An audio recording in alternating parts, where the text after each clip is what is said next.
Hello student, this is science के। आज के लेक्चर हम डिस्कस करने वाले हैं कंडक्टर, यानी कि इलेक्ट्रोलिसिस का कंसेप्ट हमने पढ़ लिया। उस पे हमने Faraday law of electrolysis complete किया। तो आज हम डिस्कस करेंगे कंडक्टर, जो रहेंगे दो अलग अलग तरीके के। तो टॉपिक रहेगा हमारा कंडक्टर, ठीक है। लेकिन यहाँ जो कंडक्टर आने वाले हैं उनके जो डेफिनेशन आने वाले हैं वो इलेक्ट्रोकेमिस्ट्री के अकॉर्डिंग आएंगे, ठीक है। यानी थोड़ा सा डिफरेंट आपको मिलने वाला है। तो देखिए, कोई भी मटेरियल होता है, कोई भी सब्सटेंस है, कैसा भी है, उसको हम इलेक्ट्रिसिटी के बेस पर दो पार्ट में डिवाइड करते हैं। एक तो होता है कंडक्टर और एक होता है इंसुलेटर, ठीक है। तो on the basis of current, यानी कि करंट के बेस पर हम मटेरियल को दो पार्ट में डिवाइड करते हैं। कोई भी सब्सटेंस हो, चाहे एक हम बनाते हैं कंडक्टर और एक हम बनाते हैं इंसुलेटर। हम ये दो चीजें बनाते हैं, ठीक है, कंडक्टर और इंसुलेटर। अब कंडक्टर हम किसे कहते हैं, बहुत ही बेसिक डेफिनेशन जो हम हमेशा से करते आ रहे, वो क्या होता है कि कोई भी ऐसा सब्सटेंस जो करंट को आसानी से पास कर दे, वो क्या कहलाता है, कंडक्टर। यानी कि जो करंट को अलाउ करे, इलेक्ट्रिसिटी को अलाउ करे, ठीक है। यानी कि the substance which is easily pass the current, जो करंट को आसानी से पास करे उसको हम क्या बोलते हैं, कंडक्टर बोलते हैं, ठीक है। अब फिलहाल मैं ये दो डेफिनेशन पहले करवा देता हूँ। इंसुलेटर हम किसे कहते हैं, which is not allow the current, not allow the current मतलब not pass the current, उसको हम क्या बोलते हैं, इंसुलेटर बोलते हैं। क्लियर। एग्जाम्पल के तौर पे इंसुलेटर क्या हो सकते हैं, कोई भी प्लास्टिक मटेरियल हो, रबर मटेरियल हो, ड्राई वुड हो, वो सारे क्या होते हैं, इंसुलेटर होते हैं। क्लियर। यानी कि इंसुलेटर में जो मेन रोल आ जाता है वो किसका आता है, एक तो प्लास्टिक आता है या नॉन मेटल्स हो सकते हैं। लगभग नॉन मेटल्स भी क्या होते हैं, इंसुलेटर होते हैं। तो हम जो डिस्कस करेंगे वो रहेगा कंडक्टर। अब हम यहाँ पे दो तरीके के कंडक्टर लेके चलेंगे। एक तो रहेगा इलेक्ट्रोलिटिक कंडक्टर, ठीक है, जिसको हम क्या बोल सकते हैं, मेटालिक भी बोल सकते हैं। क्लियर। तो ये दो डेफिनेशन पहले ही अच्छे से लगा लीजिए, उसके बाद देखते हैं। तो हम यहाँ पे दो टाइप पढ़ने वाले हैं कंडक्टर्स के। हम यहाँ पे टू टाइप्स पढ़ेंगे, ठीक है। सिर्फ कंडक्टर डिस्कस करेंगे और उसके टू टाइप्स होते हैं। और उसमें जो पहला टाइप होता है वो होता है मेटालिक। क्या होता है, मेटालिक। और इसी को क्या बोला जाता है, इलेक्ट्रॉनिक भी बोला जाता है, इलेक्ट्रॉनिक कंडक्टर, ठीक है। मेटालिक कंडक्टर कहें या इलेक्ट्रॉनिक कंडक्टर कहें। जो सेकंड टाइप हम डिस्कस करेंगे वो सेकंड टाइप क्या रहेगा, वो सेकंड टाइप रहेगा इलेक्ट्रोलाइट। क्या रहेगा, इलेक्ट्रोलाइट, ठीक है, या इलेक्ट्रोलिटिक ये भी बोल सकते हैं, इलेक्ट्रोलिटिक कंडक्टर। हम ये दो टाइप डिस्कस करने वाले हैं। क्लियर। तो अच्छे से नोट कर लीजिए, ठीक है। तो दो टाइप, फर्स्ट टाइप मेटालिक को इलेक्ट्रॉनिक कंडक्टर कहा जाता है। सेकंड होता है इलेक्ट्रोलाइटिक कंडक्टर, जिसको हम इलेक्ट्रोलाइट भी नॉर्मली कह सकते हैं। अब हम सबसे वन बाय वन डिस्कस करेंगे। तो पहले मैं डिस्कशन शुरू कर रहा हूं मेटालिक कंडक्टर का, जिसको हम इलेक्ट्रॉनिक कंडक्टर कहते हैं। तो इनका मतलब क्या होता है, इसमें देखो पहले मैं एग्जांपल लिख देते हैं ताकि हमें ध्यान रहे, हमें फिर स्टडिंग का थोड़ा सा इजी हो जाएगा। इस कैटेगरी में जो सबसे इंपॉर्टेंट एग्जांपल बनता है वो होता है मेटल्स का। किसका बनता है, मेटल्स का बनता है। और आपको पता है लगभग जो हम कंडक्टर यूज कर रहे हैं वो मेटल की फॉर्म में ही करते हैं ज्यादातर, जो भी वायर वगैरह यूज करते हैं। तो मेटल इसका एक सबसे बड़ा कैटेगरी हो गया, सबसे बड़ा एग्जांपल हो गया, अलग अलग तरीके के मेटल। इसके अलावा मिनरल्स भी इसमें आते हैं, लेकिन इनका ज्यादातर आपको पता है यूज नहीं होता। मिनरल्स भी इसी में आते हैं। या जैसे एक और लिख सकते हैं ग्रेफाइट। आपको पता है ये एक नॉन मेटल यानी कि कार्बन का एलोट्रोप होता है, लेकिन ये करंट को पास करता है। तो मोस्ट ऑफ कैटेगरी क्या है, मेटल्स है इसका, एक आपको ये ध्यान रखना। और अगर हम इसको, अब देखो ये दोनों वर्ड साथ साथ जोड़े हैं। मेटल हमें पता है, मेटल जो होता है वो इलेक्ट्रोपॉजिटिव एलिमेंट है। मेटल क्या होता है? इलेक्ट्रोपॉजिटिव एलिमेंट होता है। इलेक्ट्रोपॉजिटिव मतलब वो इलेक्ट्रॉन को डोनेट करता है, उसमें फ्री इलेक्ट्रॉन्स प्रेजेंट होते हैं। मेटल्स का जो सबसे बेटर डेफिनेशन क्या? वो एलिमेंट जिनमें फ्री इलेक्ट्रॉन्स, ठीक है, यानी कि ऐसे इलेक्ट्रॉन जो डोनेट किए जा सकते हैं उनमें प्रेजेंट होते हैं। तो यहीं से सेकंड वर्ड लिख रहा है इलेक्ट्रॉनिक कंडक्टर, यानी कि ऐसे कंडक्टर जिनके अंदर क्या प्रेजेंट है? इलेक्ट्रिसिटी के लिए इलेक्ट्रॉन्स प्रेजेंट है। तो अब इनके अगर पॉइंट्स की बात की जाए तो मेटल के अकॉर्डिंग हम क्या लिखते हैं, क्या लिख सकते हैं, इनके हम पॉइंट्स क्या बना सकते हैं, यानी कि करंट या इलेक्ट्रिसिटी, आप अपने जो भी स्टेबल वर्ड है वो आप यूज कर सकते हो। Current pass without any decomposition, यानी कि हम देखते हैं कि अगर मेटल का कोई वायर है तो उसमें से अगर हम करंट पास करते हैं तो वायर ब्रेक नहीं होता है। वायर यानी कि मान लो अगर वो कॉपर से बना है, वो वहां पे मेटल अगर कॉपर है तो कॉपर वायर ब्रेक नहीं होता, उसमें करंट पास होता रहता है। तो विदाउट एनी डीकंपोजिशन, की मेटल यहाँ पे डीकंपोज नहीं होता है। क्यों नहीं होता है? क्योंकि मेटल्स के पास फ्री इलेक्ट्रॉन है, वो डोनेट करता है, वो फ्री इलेक्ट्रॉन्स प्रेजेंट होते हैं। यानी करंट फ्लो किसकी वजह से हो रहा है? नेक्स्ट पॉइंट हम इसी से रिलेटेड क्या बनाएंगे, यानी current flow due to free electrons, ठीक है। करंट किसकी वजह से फ्लो हो रहा है? यहाँ पे फ्री इलेक्ट्रॉन्स की वजह से। फ्री इलेक्ट्रॉन्स का मतलब वैलेंस इलेक्ट्रॉन, फ्री इलेक्ट्रॉन का मतलब क्या होते हैं?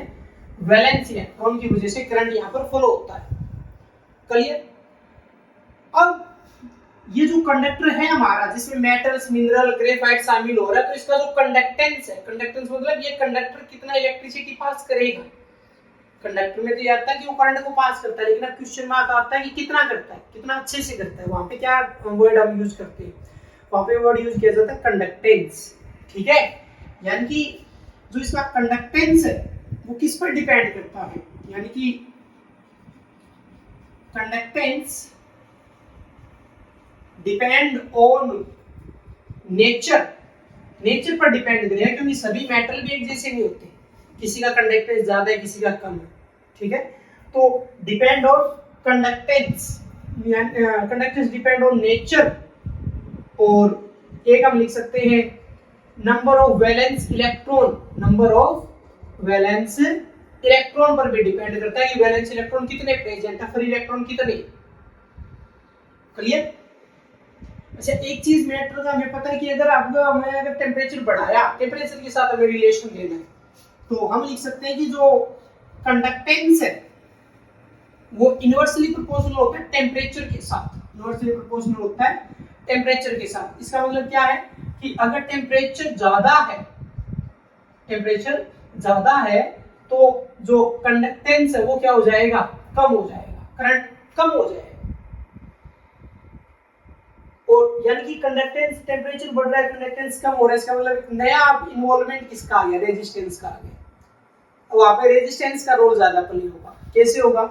यानी कि जो मेटल्स है इनका जो कंडक्टेंस है, इसमें अगर रुकावट आ रही है तो किसकी वजह से आ रही है? रेजिस्टेंस। अभी यहाँ पे रेजिस्टेंस किसकी वजह से होता है? आप देखो, हम हमेशा ये कहते हैं कि मेटल के अंदर रेजिस्टेंस होता है, लेकिन क्यों होता है, किसकी वजह से होता है, कहां से आया? या किसी मेटल में रेजिस्टेंस कम है, किसी में ज्यादा है, बहुत ज्यादा है, क्यों? तो वो इसी वजह से है कि मेटल का एक तो अच्छा नेचर क्या है कि उसने इलेक्ट्रॉन डोनेट कर दिया, लेकिन अब मुद्दा ये है कि जब डोनेट करने के बाद वो पीछे बचा, उसका हुआ क्या? मेटल ने इलेक्ट्रॉन डोनेट किया, उसकी वजह से करंट पास है, सही है, फिर इलेक्ट्रॉन से करंट जा रहा है। लेकिन जो पीछे बचा, पीछे क्या बचा? एक तो न्यूक्लियस रह गया, एक तो न्यूक्लियस रह गया, बाकी इलेक्ट्रॉन भी तो बचे जो सेल में हैं, जो इनर इलेक्ट्रॉन है। यानी कि देखो एक्चुअल में यहाँ पे कहानी क्या है कि ये तो हुआ न्यूक्लियस, और मान लेते हैं दो मैंने सेल बना दी और थर्ड सेल में मैंने इलेक्ट्रॉन दिखा दिया, फ्री एक इलेक्ट्रॉन दिखा दिया। अब ये लास्ट का है, अब इसमें तीन सेल है, के, एल और एम, तीन सेल है इसमें। अब न्यूक्लियस और के और एल, ये जो है ना, अब ये प्रॉब्लम बनेगी। ये जो लास्ट इलेक्ट्रॉन है ये आसानी से किसमें यूज हो रहा है? करंट के लिए यूज हो रहा है। ये वैलेंस सेल है, मैंने यहाँ पे लिखा कि वैलेंस इलेक्ट्रॉन यूज हो रहा है, यानी कि जो वैलेंस सेल है उसमें जो इलेक्ट्रॉन प्रेजेंट है वो वहां से वो इलेक्ट्रॉन यूज हो रहा है करंट के लिए। ठीक है, अब ये जो न्यूक्लियस है और के और एल सेल है, यानी कि अब बात करते हैं हम रेजिस्टेंस की। किसकी बात करते हैं? रेजिस्टेंस की जब हम बात करते हैं तो उसमें क्या क्या आएगा? Resistance due to kernels. अब यहाँ पे जो रेजिस्टेंस वो कर्नल्स की वजह से, भी कर्नल्स क्या है ये देख लीजिए। कर्नल्स में आता है एक तो न्यूक्लियस, क्या आता है? न्यूक्लियस, और एक आते हैं इनर इलेक्ट्रॉन। इनर इलेक्ट्रॉन का मतलब इनर यहाँ पे कौन है? के और एल। के और एल में जितने भी इलेक्ट्रॉन प्रेजेंट होंगे, कॉमन सेंस की बात है कि यहाँ पे 2 होगा, यहाँ पे क्या होगा? 8 होगा। तो ये जो न्यूक्लियस और बाकी के जो सेल है, इनर सेल के इलेक्ट्रॉन ये कर्नल्स की फॉर्म में काम करेंगे। ठीक है, किसकी फॉर्म में काम करेंगे? कर्नल्स की फॉर्म में काम करेंगे। यानी कि जब टेम्परेचर बढ़ रहा है, करंट पास होता जा रहा है, उसके बाद ये प्रॉब्लम होना शुरू हो जाता है कि अगर उस कंडक्टर का टेम्परेचर बहुत ज्यादा बढ़ गया तो कर्नल्स की वजह से उसमें क्या आता है? रेजिस्टेंस आता है। यानी कि जो इलेक्ट्रॉन पहले आसानी से फ्लो कर रहे थे वो फ्लो नहीं कर पा रहे। किसकी वजह से? कर्नल्स की वजह से, क्योंकि यहाँ पे भी वापिस अट्रैक्शन हो जाता है। जो इलेक्ट्रॉन फ्लो कर रहा है, करंट के लिए जो फ्लो हो रहा है इलेक्ट्रॉन का, वो क्या करते हैं? इनको वापस अट्रैक्ट करते हैं। तो यहाँ पे रेजिस्टेंस होता है ड्यू टू कर्नल्स। और कर्नल्स क्या होते हैं? न्यूक्लियस और इनर इलेक्ट्रॉन जो वैलेंस इलेक्ट्रॉन की मोशन में क्या करेंगे? रुकावट करेंगे। अभी ये आसानी से फ्लो नहीं कर पाएगा। क्लियर? तो ये फर्स्ट पार्ट है, मेटालिक या इलेक्ट्रॉनिक कंडक्टर होता क्या है। क्लियर? अब हम उठाते हैं सेकंड पार्ट, यानी कि इलेक्ट्रोलिटिक कंडक्टर। क्लियर? अच्छे से नोट कर लीजिए। इन्हीं पॉइंट्स को रखते हैं, थोड़ा सा चेंज होगा, बड़ा चेंज नहीं है। क्लियर? तो अब सेकंड टाइप का डिस्कशन कर लेते हैं। सेकंड टाइप हम पढ़ने जा रहे हैं। मैं इसके पॉइंट अब लिखूंगा, कौन सा? Electrolytic conductor. और इलेक्ट्रोलिटिक कंडक्टर के अंदर क्या आने वाला है? जो सेकंड टाइप था इलेक्ट्रोलिटिक कंडक्टर। और इलेक्ट्रोलिटिक कंडक्टर में क्या होते हैं? क्या बोला जाता है इसको बोला जाता है इलेक्ट्रोलाइट्स। क्या बोले जाते हैं? इलेक्ट्रोलाइट्स। यानी कि जो सब्सटेंस है वो अपनी या तो मोल्टन स्टेट में प्रेजेंट होगा, या किसमें प्रेजेंट होगा? या प्रेजेंट होगा एक्वास स्टेट में। ठीक है, तो मोल्टन में या एक्वास में, इस स्टेट में वो करंट को पास करता है। अब यानी कि ये पार्ट मोल्टन स्टेट क्या होता है, एक्वास क्या होता है, ये हमने इलेक्ट्रोलिसिस में कर लिया। क्लियर? अब इसके एग्जांपल वगैरह सब कुछ बदल जाएंगे। ठीक है, क्योंकि जब हम इलेक्ट्रोलाइट की बात करते हैं तो इलेक्ट्रोलाइट में हमारे लिए जो एग्जांपल है वो क्या क्या बने थे, हमने लिखे थे कि एसिड हो सकता है, बेस हो सकता है, सोल्ट हो सकते हैं। ये सारे क्या हैं? ये इलेक्ट्रोलाइट है। अब नेक्स्ट जो लेक्चर होगा उसमें इलेक्ट्रोलाइट पे ही डिस्कशन होगा। यानी कि मेटालिक तो हमने सिर्फ, क्योंकि ये दोनों साथ साथ है इसलिए हमने डिस्कस कर लिया, अदरवाइज हमें उसका यूज ही नहीं होगा। इलेक्ट्रोकेमिस्ट्री में जो पूरा डिपेंड है चीजें, वो सारी इसी पे डिपेंड है, इलेक्ट्रोलाइट पे, यानी कि इलेक्ट्रोलाइटिक कंडक्टर पे ही चलना है। तो आगे हम इसके भी टाइप पढ़ेंगे, इसके भी फैक्टर्स पढ़ेंगे, तो पूरा आगे यही चलेगा। जो हमें एक इंट्रोडक्टरी या बेसिक पार्ट वो हमने कर लिया मेटालिक में। तो एसिड बेस सोल्ट इसमें आता है। वो आपको पता है कि जैसे ही इनमें करंट पास होता है ना, यानी कि किसकी वजह से करंट पास होता है? क्योंकि डिसोसिएट हो जाती है। क्या हो जाते हैं? तो करंट पास विद डिसोसिएशन या डीकंपोजिशन, चीज यहाँ पे डिसोसिएट हो जाएगी, डीकंपोज हो जाएगी, यानी कि ये वो क्या हो जाएगा? प्लस माइनस में डिवाइड हो जाएगा, डिसोसिएट होगा। ठीक है, तो आयंस बनेंगे, ब्रेक हो रहा है, 2 पार्ट्स में ब्रेक हो रहा है, एक प्लस बन रहा है, एक माइनस बन रहा है, डिसोसिएशन हो रहा है। ठीक है, तो क्या बनेंगे? यहाँ पे आयंस बनेंगे। तो यहाँ पे फ्री इलेक्ट्रॉन की जगह क्या आ जाएगा? आयंस आ जाएगा। ठीक है, तो वर्ड हम क्या लिख सकते हैं? तो current pass with dissociation of electrolyte. Electrolyte का यहाँ पे डिसोसिएशन होगा तो आयंस बनेंगे, और जब आयंस बनेंगे तो करंट भी तो उन्हीं आयंस की वजह से पास होगा। जो कंडक्टेंस है वो डिपेंड किस पे करेगी? नेचर तो हमेशा देखो, नेचर तो मायने रखेगा, ये तो दोनों का हो गया कॉमन पॉइंट। अब यहाँ पे अगर बात आ रही है आयन के ऊपर, क्योंकि आयन की वजह से करंट जा रहा है, तो डिपेंड करता है साइज ऑफ आयन। क्या डिपेंड करता है? साइज ऑफ आयन डिपेंड करता है। क्लियर? उसके बाद देखो टेम्परेचर की बात करते हैं, तो अब ये जो प्लस माइनस वाली चीज है, एसिड बेस सोल्ट है, इनमें अगर टेम्परेचर बढ़ा, तो यहाँ पे कंडक्टेंस बढ़ेगा, तो कंडक्टेंस डायरेक्टली प्रोपोर्शनल क्या हो जाएगा, टेम्परेचर हो जाएगा। क्लियर। अब एक चीज और देख लीजिए, अब यहाँ पे अगर मैं रेजिस्टेंस की बात करता हूँ, किसकी बात करता हूँ मैं, रेजिस्टेंस की अगर बात करता हूँ, क्योंकि अब यहाँ पे आयंस बन गए, मतलब जो प्लस माइनस पहले साथ साथ थे वो सारे क्या हो गए, वो अलग अलग हो गए, प्लस अलग घूम रहा है, माइनस अलग घूम रहा है सॉल्यूशन के अंदर। तो यहाँ पे जो रेजिस्टेंस है ना, वो इन्हीं की वजह से आता है, ठीक है। यानी कि यहाँ पे रेजिस्टेंस किसकी वजह से, ड्यू टू, यहाँ पे रेजिस्टेंस है due to inner ion attraction, inner ion attraction की वजह से यहाँ पे क्या आता है, रिपल्सन आता है, ओ सॉरी रेजिस्टेंस आता है। इस बात का मतलब क्या हुआ, इस बात का मतलब हुआ कि जब तक ये एक ठीक ठाक नंबरिंग में इलेक्ट्रोलाइट में इनके नंबर ना कम है ना ज्यादा है, तब तक ये फ्लो होते रहेंगे, करंट जाता रहेगा। लेकिन उसी करंट की वजह से जब इनका सॉल्यूशन में नंबरिंग बढ़ गया, प्लस बहुत ज्यादा हो गए, माइनस भी से ज्यादा हो गए, तब क्या करते हैं कि जो इनका डिसोसिएशन था वहां पे टेम्परेरी एक अट्रैक्शन आने लगता है, प्लस माइनस अब दोबारा से नए नए बॉन्ड बनाने लगेगा, एक टेम्परेरी अट्रैक्शन आ जाएगा, इनर आयनिक अट्रैक्शन आ, ये किसी भी तरीके का, जैसे डाइपोल डाइपोल हम पढ़ लेते हैं, ठीक है, इनर डाइपोल, ये यानी कि वंडरवॉल जो फोर्सेस जिनको हम बोलते हैं, जो अलग अलग टाइप्स की होती है, तो यहाँ पे इनर आयन अट्रैक्शन आ जाते हैं, यानी एक दूसरे को दोबारा अट्रैक्ट करने लगते हैं, ये फ्री नहीं रहते अभी, ठीक है।